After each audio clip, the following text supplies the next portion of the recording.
검사 3명에 대해서 탄핵안을 냈었고요. 지금 그중에서 안동환 검사 탄핵 소추는 기각이 됐습니다. 최근에. 그리고 있다는 지적도 했는데요. 예. 이들은 의대생들이 8대 대정부 요구안을 제시했음에도 임 회장과 현 의협집행부가 이를 전혀 반영하지 않은 채 자의적인 요구안을 냈다고 지적했습니다. 네. 그러면서 의대협은 지난달 출범한 의협주도 범의료계 협의체, 즉 올특위에는 참여하지 않겠다고 선을 그었는데요. 이 의대협은 의협은 구성부터 학생들이 철저히 배제된 협의체를 만들고 한 자리만 내주는 등 학생들의 의사와 지위를 입맛대로 재단했다면서 의대협의 최소한의 목소리는 대정부 8대 요구안이고 올특위를 비롯한 임 회장의 독단적 행보를 수용할 일은 앞으로도 없을 것이라고 했습니다. 이번 정류장은 대한임시차고지입니다. 다음 정류장은 신홍동국에입니다. 네. 삼성전자 노조가 문호동 무인권 무기한 총파업을 선언했다고요. 네, 삼성전자 최대 노조인 전국 삼성전자 노동조합이 1일 총파업을 선언했습니다. 노조 측은 어젯밤 이 유튜브 라이브 방송을 통해 더 이상의 평화적인 쟁의회의는 무의미하다. 이번 정류장은 신홍동국에입니다. 다음 정류장은 벽산푸르지와입니다. 라면서 합리적 쟁의권을 기반으로 우리의 요구가 관철될 때까지 무임금 무노동 총파업으로 투쟁하겠다고 밝혔습니다. 네. 노조는 방송에 앞서 전영현 디바이스 솔루션 부문장과 간담회에서 전체 직원에 대한 휴가 1일과 연봉 협상에 서명하지 않은 조합원에 대한 정당한 보상을 요구했지만 사측이 이를 받아들이지 않았다고 총파업 배경을 설명했습니다. 노조는 오는 8일부터 10일까지 사흘간의 총파업을 예고했는데요. 이 기간 화성사업장 정문 앞에서 집회를 여는 등의 방식으로 쟁의 행위를 이어간다는 계획입니다. 네. 총파업 요구안으로는 2024년 연봉협상에 서명하지 않은 조합원 855명에 대한 높은 임금 인상률 적용, 또 경제적 부가가치 기준으로 지급하는 휴가 이익 성과급 기준 개선을 내세웠습니다. 예. 이와 함께 유급 휴가 약속 이행, 무임금 파업으로 발생한 모든 조합원의 경제적 손실 보상도 요구했는데요. 노조는 사흘에 걸친 총파업 이후에도 사측이 요구안을 받아들이지 않을 경우 추가로 총파업 일정을 잡을 계획입니다. 네. 오늘 전국적으로 많은 비가 내렸는데요. 강풍과 폭우로 피해가 잇따랐어요. 네, 강풍과 폭우로 인해 항공기 운항이 차질을 빚고 이번 정류장은 벽산푸르지와입니다. 다음 정류장은 성북사거리입니다. 침수와 낙석 등 크고 작은 피해가 잇따랐습니다. 제주지방기상청에 따르면 오늘 오후 4시 기준 최대 순간 풍속이 한라봉 삼각지에서 28.2m 그러니까 초속 28.2m, 그리고 제주공항 북부에 초속 26.8m, 그 북부 중산간에 24.12m 등을 기록했습니다. 현재 제주도 북부와 이번 정류장은 성북사거리입니다. 다음 정류장은 제1공단입니다. 북부 중산간 산지에는 강풍경보가, 나머지 지역에는 강풍주의보가 발효 중인데요. 이 같은 강풍으로 인해 제주공항을 오가는 항공기 운항이 큰 차질을 빚었습니다. 한국공항공사 제주공항에 따르면 제주국제공항 국내선 항공편 42편이 오늘 오후 4시 기준 결항됐고요. 또 국내선 항공편 99편과 이번 정류장은 제1공단입니다. 다음 정류장은 국일장병점입니다. 국제선 항공편 5편 등 104편이 지연 운항됐습니다. 네. 현재 제주공항에는 강풍경보와 급변풍경보가 발효 중인데요. 제주공항 관계자는 강한 바람 탓에 항공기 이착륙이 어려워 결항과 지연 운항이 발생하고 있다면서 이용객들에게 공항에 오기 전 운항 정보를 확인해달라고 당부했습니다. 네. 강풍 피해도 제주 곳곳에 이어졌는데요. 제주시 연동과 일도동에서는 건물 외벽이 떨어져 나가 소방당국이 안전조치에 착수했고, 제주시 삼양동 아파트 단지 내에서는 나무가 도로를 향해 꺾이고, 또 화북일동 한 도로에서는 중앙분리대가 쓰러져 소방당국이 출동하기도 했습니다. 호우특보가 발효된 내륙에서도 피해가 속출했는데요. 경기도 소방재난본부에 따르면 오늘 오전 9시부터 5시까지 강수량은 2089.5mm, 여주 86mm, 광주 73.5mm, 양평 67mm 등을 기록했습니다. 네. 뉴스픽 여기까지 하겠습니다. 프레시안 곽재훈 기자였습니다. 고맙습니다. 감사합니다. 개구장의 엘도라도 들으시고 오늘 밤 일라디오 이어가겠습니다. 이번 정류장은 국일장병점입니다. 다음 정류장은 아림초등학교입니다. 습니다.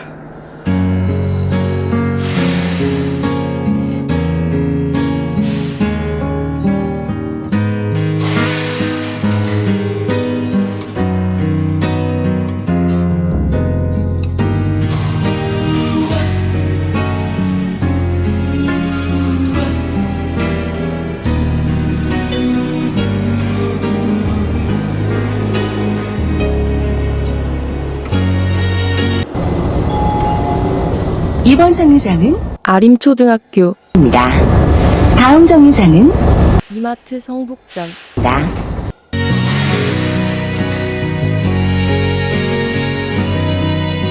혼자선 길에 주일 왔어 황량한 사막 같은 여기 종일 이번 정류장은 이마트 성북점입니다. 다음 정류장은 송산일단지. 보다 뜨거운 태양 아래 홀로 지쳐 잠이 들고 하지 아무런 표정 없는 길을 말없이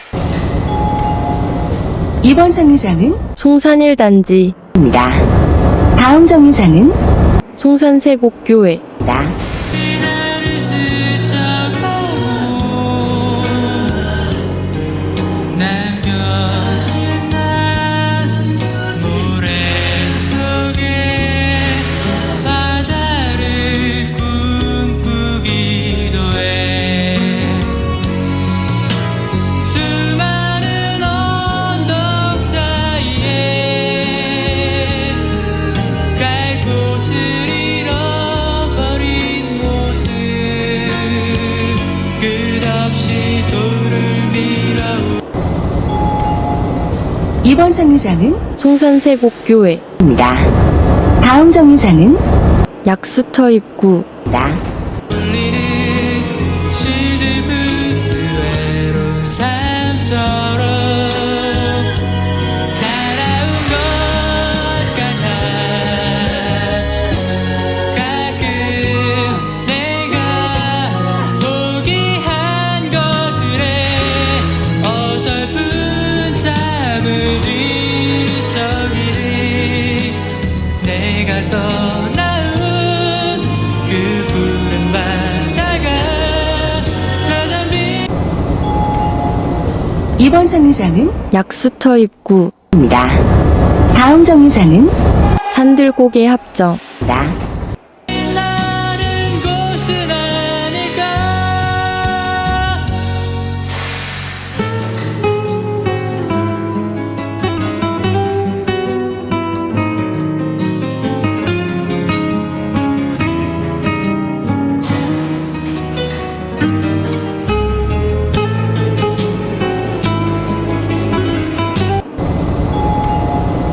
이번 정류장은 산들고개 합정.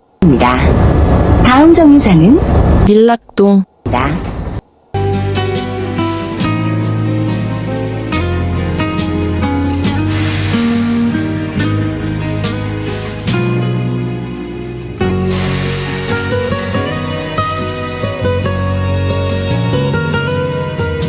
모두가 내게 같은 말들 뒤돌아보지 말고 가라 언덕 넘어 저 이번 정류장은 밀락동. 다음 정류장은 삼성 이원 앞. 연애는 빛나는 것이 있다고 수많은 언덕 사이에 갈 곳을 잃어버린 모습 이번 정류장은 삼성 이원 앞. 다음 정류장은 신곡교회 신곡주택. 끝없이 돌을 밀어 올리는 시즈부스 외로운 삶처럼 살아온 것 같아 가끔 내가 포기한 것들에 어설픈 잠을 뒤척이는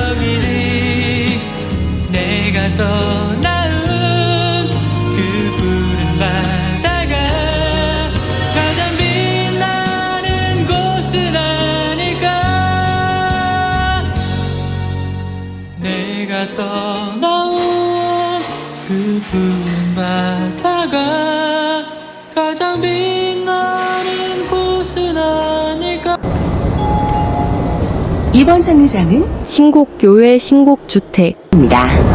다음 정류장은 도봉사거리.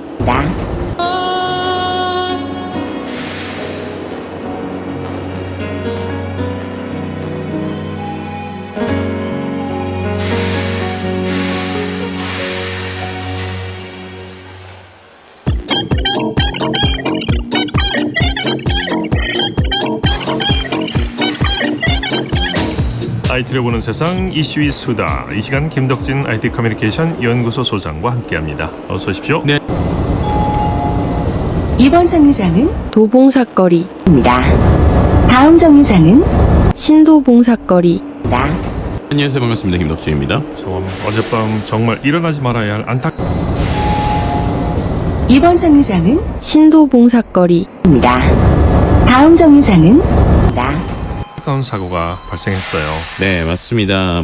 이 앞에서 뉴스에서도 좀 이야기했지만, 이제 어제죠. 그 제네시스 차량이 시청역 인근 호텔에서 빠져나오다가 역주행해서 차량들의 차례로 추돌을 하고 또 횡단보도로 돌진해서 신호를 기다리는 보행자들을 다시 들이받는 안타까운 사고가 일어났는데 9명이 사망하고 4명이 다쳤습니다.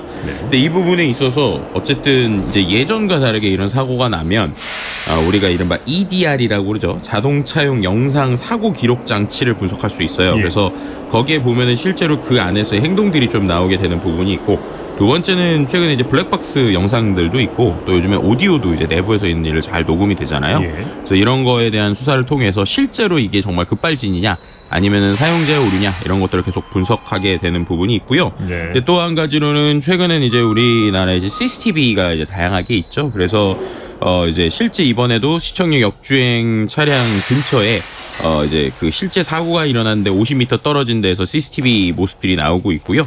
그래서 그런 어떤 여러 가지 상황들을 분석할 수 있는 도구들이 있다 보니까 예전보다는 이러한 사고가 났을 때 좀 입체적으로 분석할 수 있는 특징들이 있죠. 지금도 계속 좀 이런 조사 중이다라고 말씀드릴 수 있을 것 같습니다. 그래서 오늘은 차량 내 자동 제어 장치라든가 사고 방지 시스템에 대해서 알아보려고 하는데요. 이런 차량 내 AI 안전 시스템이 하루가 다르게 진화하고 있죠. 네, 정말 많죠. 최근에 용어도 정말 다양하고요. 뭐 예를 들면은 우리가 자동차에 있는 것도 간단하게만 살펴보면 이른바 이제 능동형 안전장치라고 하는데, 기본적으로 볼 수 있는 게 우리가 뭐 타이어의 공기압 경보 장치부터 시작해서 차체에 있는 자세 제어 장치나 뭐 급제동 경보, 최근에는 차선 이탈 경보 이런 것들도 있죠. 그래서 뭐 이렇게 차선 조금 이렇게 나가려고 하면 지직거리거나 진동하는 이런 것들도 있고요. 또 최근에는 이제 경사로 밀림 방지라든지 경사로 저속 주행 뭐 이런 기능들이 이제 나오게 됩니다. 그리고 이제 최근에 또 이슈가 되고 있는 것 중에 하나가 이제 안전벨트 시스템에 대한 능동형 이런 것들도 있지만, 제가 이제 최근에 본 이제 어떤 센서들 중에 한 2년 전부터 우리나라 차에 도입되고 있는 게 있어요. 이게 뭐냐면 MCB라고 그래서 사고가 난 이후에도 제동이 되는 시스템이 MCB. 있습니다. 네, MCB. 뭐의 약자인가요? 이게 이제 어떻게 보면 모터 이제 자동차에 있는 여러 가지 컨트롤러를 재현하는 이제 이러한 컨트롤러에 대한 약자라고 보시면 될 것 같은데, 이게 여러 가지 복합 용어긴 해요. 그런데 이제 간단하게만 이제 내용적으로 설명을 드리면, 예를 들면 사고가 났어요. 근데 이제 사고가 난다라고 하면 생각해 보시면 우리가 아주 고속에서 사고가 이제 만약에 가드레일을 받았습니다.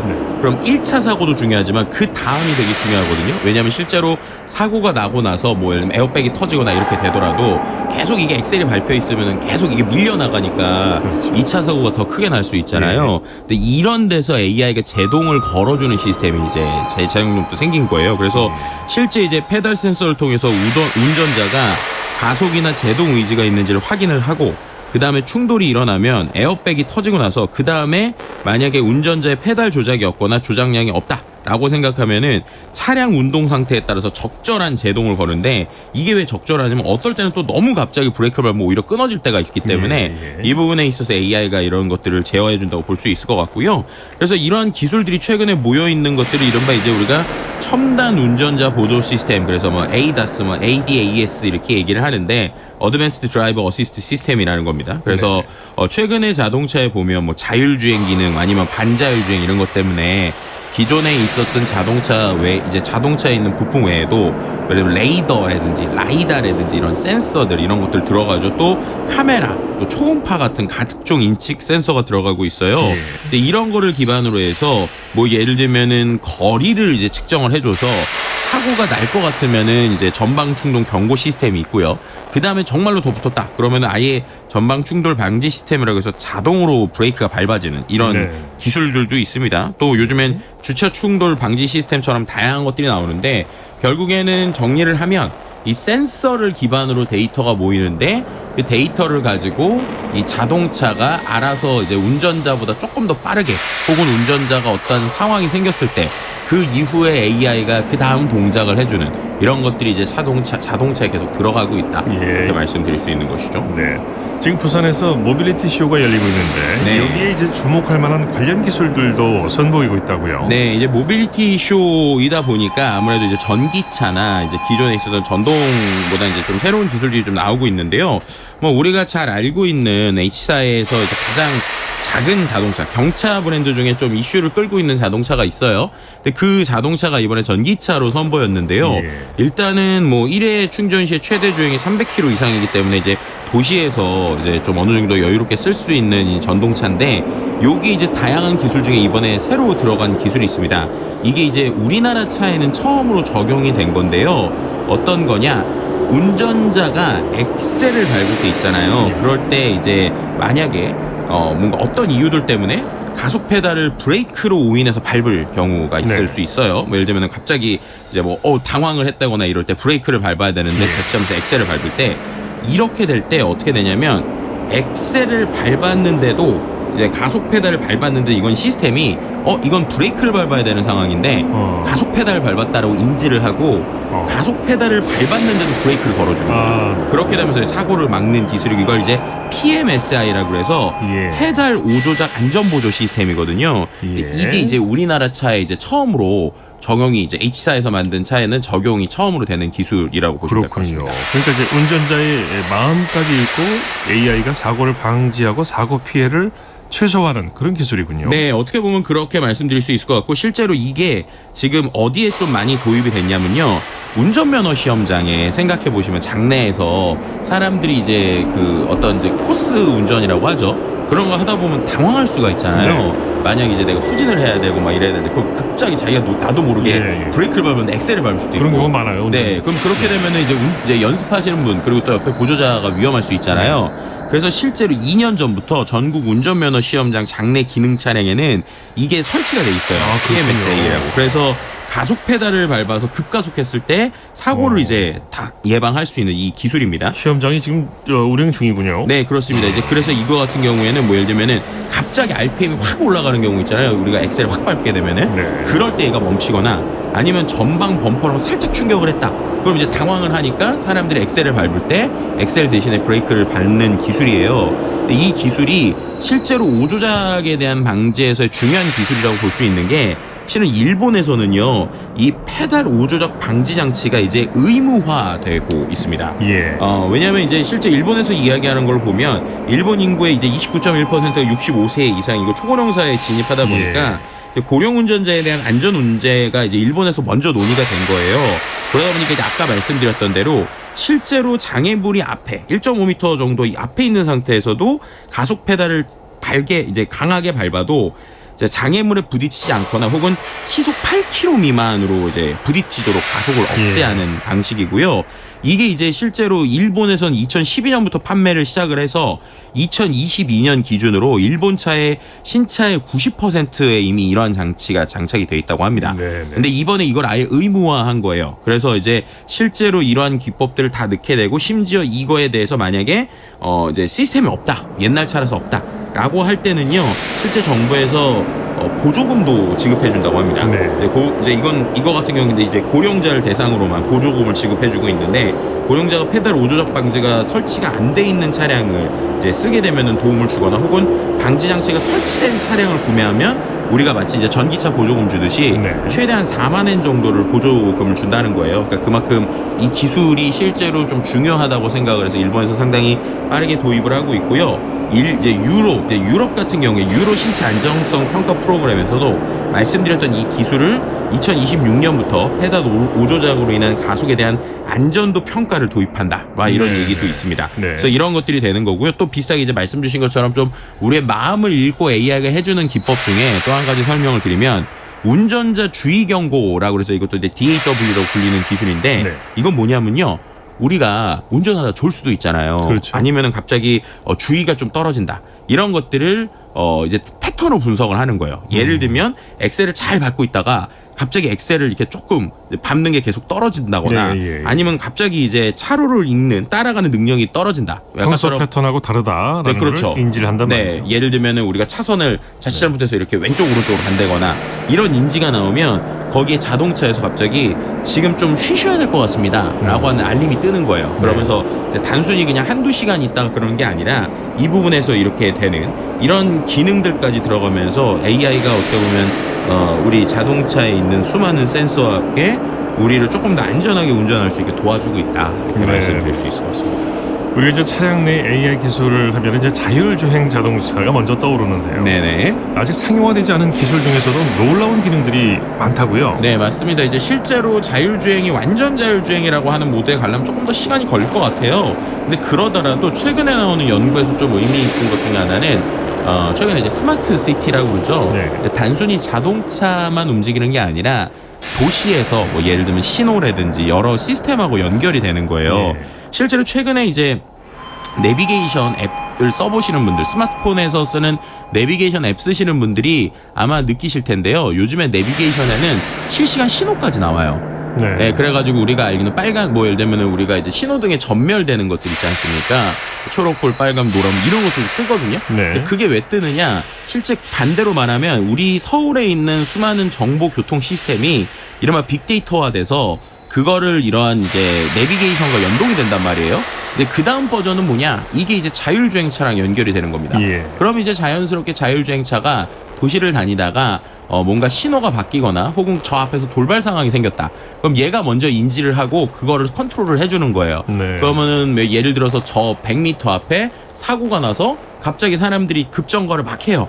그럼 급정거를 하기 시작하면 저 앞의 내용을 모르면 우리가 돌발 상황에서 사고가 날 수 있잖아요. 그렇죠. 그럼 그거를 계산을 해서 자율주행이 알아서 속도를 스무스하게 줄여주면서 가는 거예요. 네. 그럼 이런 기법들이 나오게 되면은 자연스럽게 우리가 교통에 대한 문제를 해결할 수 있다라는 거고, 예. 그래서 이걸 갖고 궁극적으로 하려는 건 예를 들면은 우리가 신호가 없는 사거리 같은 데들이 있을 거잖아요. 그럼 그런 데서 자동차들끼리 소통을 해서 먼저 누가 가는지를 알아서 정해주는 거예요. 그래서 예를 들면은 앞에 차 한 대 가고 왼쪽 차 한 대 가고 이런 걸 운전자가 판단하는 게 아니라 자동차들끼리 통신을 하면서 판단하는 네. 이런 기술들까지가 이제 우리에게 주어질 것이다라는 게 이제 우리가 바라보는 어떠한 미래라고 볼 수 있는 것이죠. 네.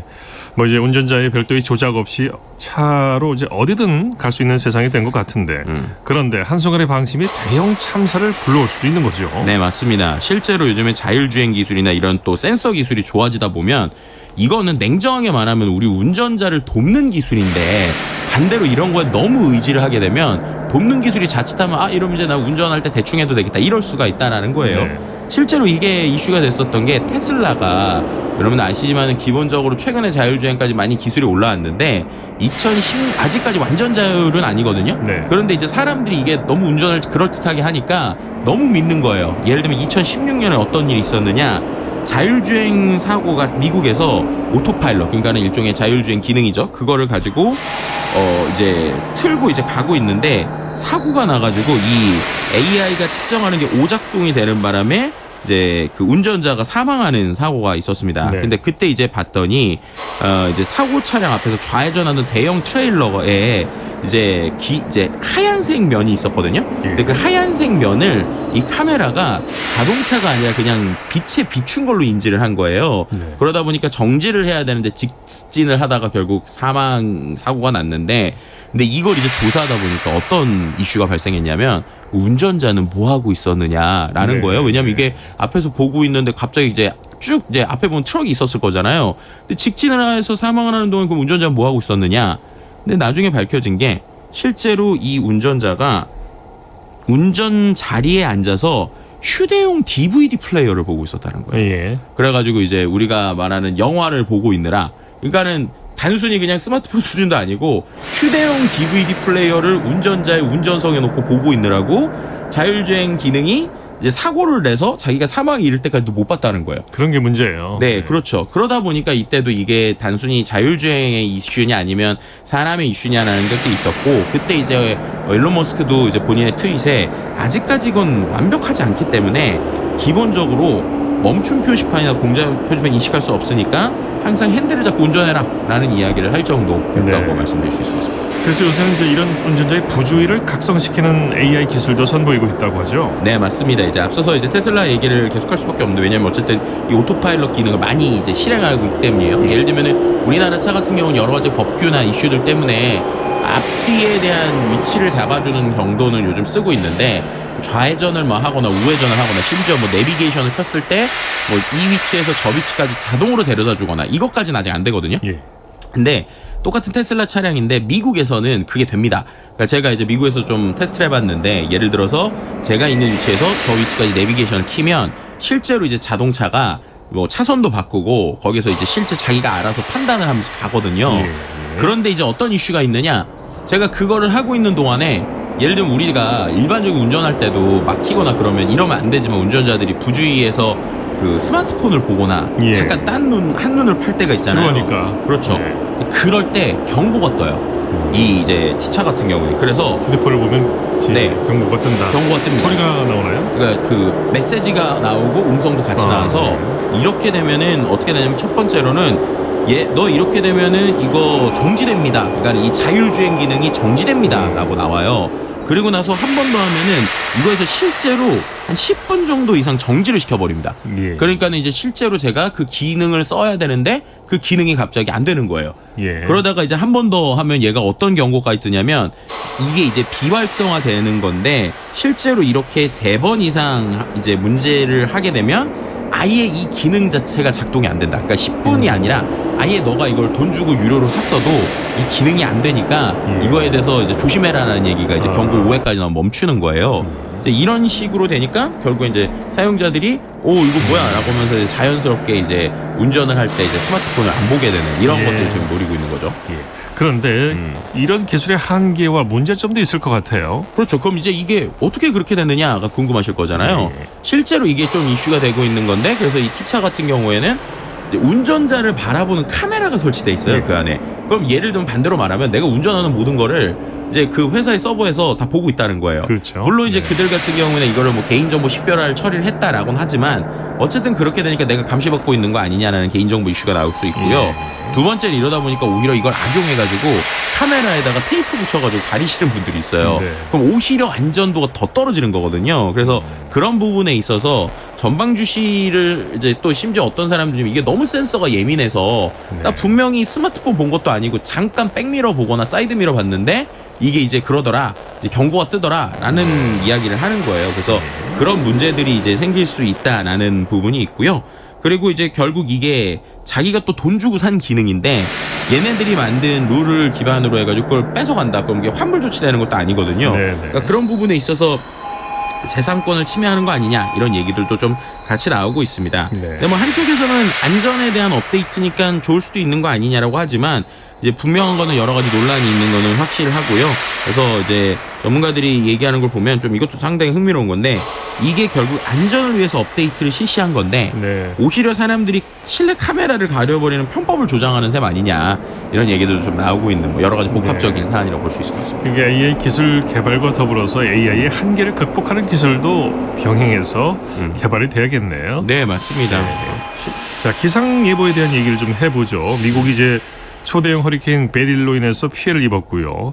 우리나라도 이제 본격적인 장마에 접어들면서 전국적으로 많은 비가 내리면서 피해를 입은 곳도 있어요. 네, 맞습니다. 이제 실제로 이런 장마가 이르면 우리가 제일 많이 보는 게 날씨 예보잖아요. 근데 이런 실제로 이런 날씨 예보에도 수많은 데이터를 분석을 하면서 슈퍼컴퓨터를 하는데, 이제 우리가 계속 좀 이 날씨 예보가 왜 이렇게 안 맞지라고 하는 경우들도 좀 생기는 것 같아요.